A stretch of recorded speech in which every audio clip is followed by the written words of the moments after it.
दोस्तों आज मेरा टॉपिक रहने वाला है आलोचना, क्रिटिसिज्म। और आपके माइंड में रेड बत्ती एकदम जल गई होगी कि क्रिटिसिज्म, क्योंकि वर्ड ही ऐसा है, एक निगेटिव वर्ड है।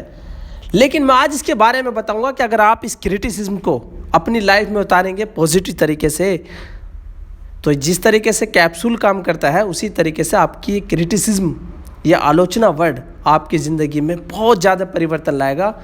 दोस्तों यह सच है कि आलोचना सुनना पसंद नहीं करते, लेकिन यह भी सच है कि बहुत से ऐसे लोग होते हैं जो आलोचना को बहुत बेहतर ढंग से हैंडल करते हैं। फिर चाहे आलोचना दोस्तों के द्वारा हो, टीचर के द्वारा हो या फिर परिवार के द्वारा हो, आप इसे पर्सनली अटैक के बजाय अपनी गलतियां सुधारने का एक और मौका समझिए। एक ऐसा मौका जो आपको बार बार कह रहा है कि आप यहाँ से चलिए, यहाँ से चलिए।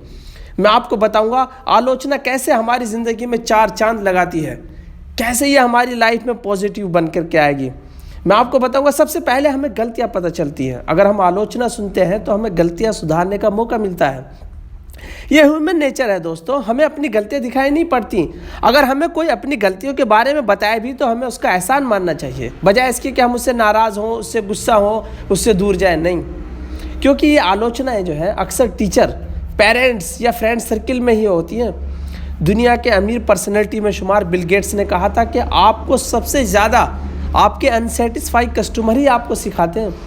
जी हाँ, अगर आप आलोचना सुनेंगे तो आप एक अच्छे लिसनर भी बनेंगे।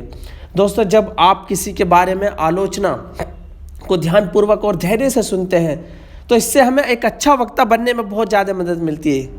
हमें अलग अलग एंगल से बातों को समझने की कोशिश करनी चाहिए, क्योंकि ज़रूरी नहीं कि जो हम जो कह रहे हैं वो सही है।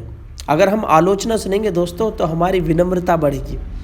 रचनात्मक आलोचना के कारण ही आपके अंदर सामने का जो एक झुकने का जो एक मौका मिलता है, आपको जो महसूस होता है दुनिया में बहुत सारे विचार मौजूद है, ये आपको पता चलेगा जब आप आलोचना सुनेंगे। विनम्रता बढ़ेगी और इसके बारे में जो है कमज़ोरियों के बारे में आपको जानना होगा। दोस्तों जब कोई हमारे भले के लिए आलोचना करता है तो आपके अंदर विनम्रता बढ़ने लगती है धीरे धीरे, और आप पॉजिटिव बन जाते हैं। लोगों को माफ़ करना सीख जाते हैं आप। जब आप जो है पॉजिटिव लेते हैं आलोचना को, क्रिटिसिज्म को, तो आप लोगों को माफ़ करना सीख जाते हैं। जब हम आलोचना को पॉजिटिव वे में लेंगे तो उसके बारे में हमारे माइंड में जो है उनके लिए निगेटिव विचार नहीं आएंगे, वो हमें दुश्मन दिखाई नहीं देते। इससे हमारे अंदर माफ़ी का दायरा जो है वो बढ़ता जाता है। जिसे हम जो है गलत समझते हैं वो कई बार सही होते हैं। क्योंकि शेक्सपियर ने कहा था कि हर इंसान के द्वारा की गई आलोचना बहुत ध्यान से सुन लीजिए और अपना फैसला सुरक्षित रख लीजिए, सेव कर लीजिए। और अगर कोई जो आलोचना सुनते हैं वो चीज़ों को बहुत अलग तरीके से देखते हैं। कभी कभी आपको लगता है कि जो हम कह रहे हैं, हम जो सोच रहे हैं, हम जो कहने जा रहे हैं वो बेस्ट है, क्योंकि हम अपने नज़रिए को एक माइंड सेट किए रहते हैं कि हमने ऐसा किया। लेकिन नहीं, आलोचना से ही हमारा नज़रिया बदलता है।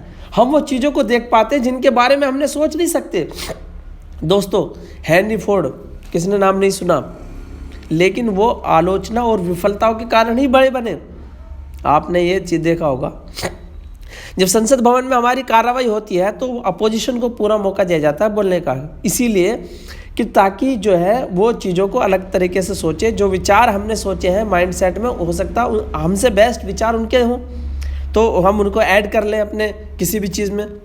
तो दोस्तों एक चीज़ और होती है, हम जो है अगर पॉजिटिव लेते हैं तो हमारा जो डिफेंसिव होने का होता है, अक्सर लोग डिफेंसिव बन जाते हैं। ये आदत छोड़ नहीं देनी चाहिए। दोस्तों आलोचना को पॉजिटिव ही लेना सीखें। खुद को सही साबित करने के लिए कभी भी आप डिफेंसिव मोड में ज़्यादा ना रहें। अक्सर लोग जो है डिफेंस, हर चीज़ में डिफेंस ढूंढते हैं। आप अगर डिफेंस ढूंढने में रह जाओगे, लोग आपसे जो है कटने लगेंगे। आपसे जो वैल्यूएबल फीडबैक जो उनसे आपको मिलता है वो मिलना बंद हो जाएगा। इसीलिए ज़्यादा डिफेंसिव बनने की जो आदत है आपको ख़त्म करनी पड़ेगी। हम क्रिटिसिज्म को पॉजिटिव लेना सीख सकते हैं। याद रखें, हम परफेक्ट नहीं हैं। अगर लोग हाँ में हाँ मिलाते हैं तो हमें अच्छे लगते हैं, अगर हमारा क्रिटिसिज्म करते हैं तो बुरे लगते नहीं।